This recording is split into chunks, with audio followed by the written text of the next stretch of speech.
So a funny thing just happened. So I was riding my bike, and while I'm doing like, you know, cycling type exercise bike. I'm doing laps around a golf course, and at one point I see two very attractive women. They're like jogging. I cycle past them, whatever, no big deal. Maybe like 20 minutes later, the water bottle on my bike pops off the bike, and I have to stop, and I have to like go back and get the water bottle. And so as I'm walking by the two girls, they're like 20, 30 feet away, I hear one of them say, "Oh my God, that guy was so creepy. And doesn't he know that I'm out here running?" And so I interpreted that as some dude was probably eyeballing the shit out of her, or maybe the guy went up to her and tried to hit on her or something. And that was the context that I gathered from it. Now, that's fine. Women have a right to discriminate. They have a right to say, "I don't like this guy. Stay away from me. I don't want to talk to you. I'm minding my own business." That's all fine and dandy. What I find just a little bizarre is that these girls who say, "Oh my God, I'm running. I'm not interested in talking to a guy right now. Oh, he's so creepy. I'm running. Doesn't he know that I'm running?" These same girls are running in the most sexually provocative clothing you could imagine. I mean, she's wearing these sweatpants, has to be wearing a thong of some kind that is literally accentuating every fucking curved degree of her juicy ass. So, my point here is now, I'm not slut-shaming, I'm not saying that men should be allowed to street harass or whatever, but I just find it a little bizarre. Like, don't say, "Oh, he was so creepy, doesn't he know that I'm out here running?" Don't say, "Oh, yeah," as if running means you're not interested in talking to a guy, yet you're gonna go out and wear clothing that is so sexually provocative. You think you wanted male attention.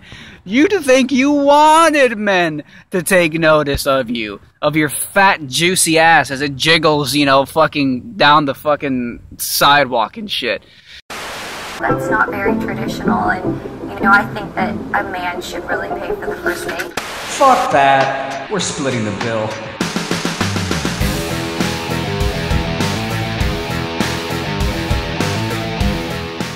So, you know, I'm not slut shaming. I'm not saying women should walk around in hijabs like we're in frickin' the Middle East. I'm just saying, if it was Brad Pitt who went up to you and complimented you or whatever, it wouldn't fucking matter if you were running or if you were taking a shit at home or if you were fucking, you know, at your fucking father's funeral. The problem isn't that you're running and hence, "Oh, you shouldn't talk to me now." Okay? Just like that's the whole rationalization behind feminists and their fucking anti-street harassment campaigns. "Oh, I'm walking down the street on a public sidewalk on my way to work. This is no time for you to compliment a woman." If it was Brad Pitt coming up to you, you wouldn't give a shit. And that's the point. The problem isn't that you're running. The problem is that the guy, you didn't like him. And again, that's fine. You have every right to not like a guy. You have every right to discriminate and say, "Fuck off." But my point is, don't make it seem like the reason you're bothered is you're out here running, okay? Hey, it might be possible.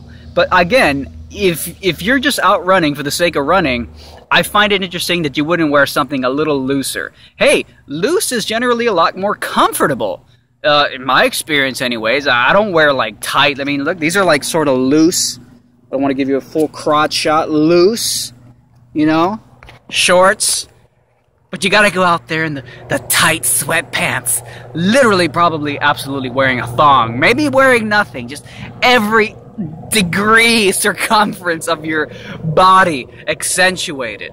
Okay, now I'm not suggesting that women should walk around in hijabs, but, sorry, weird plane in the sky, but at the same time, I think it's interesting the type of clothing you choose and the type of attention you know that clothing is going to generate to then say, "But I'm running, I'm not interested in a guy right now." Again, if it was Brad Pitt or the man of your dreams, you wouldn't give a fuck when he approached you. It could be your father's fucking funeral. This book, The Way of the Superior Man, a spiritual guide to mastering the challenges of women, work, and sexual desire, There's a great book that I read. I listened to it on audiobook many years ago, and I recommend it to you. Hey man, sexuality is a part of life, isn't it? Every single human being on this planet exists because a man and a woman came together one day and said, I want to fuck you. And they fucked. And let me tell you something.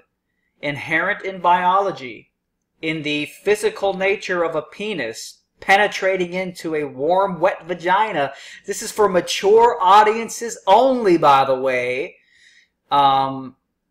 in the biological nature of our bodies is sort of a personality reflection of what it means to be masculine and what it means to be feminine. And that's one of the things that I really enjoy about this book by David Data, The Way of the Superior Man.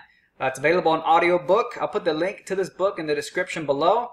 And you can get this book in audiobook format for free. When you sign up for Audible, they give you your first audiobook for free. So again, I'll put the link to this book in the description below. The Way of the Superior Man.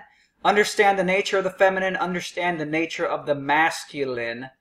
And the more you learn about yourself, paradoxically, you sort of learn more about women. You learn more about the feminine. You learn more about masculinity. You learn more about femininity.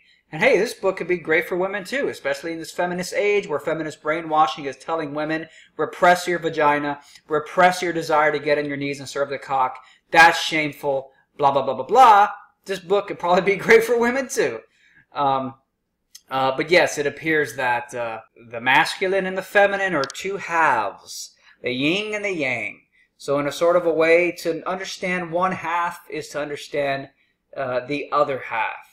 And that's sort of the beautiful dance of masculinity and femininity, which I embrace, and I do not think there's anything to be ashamed about that.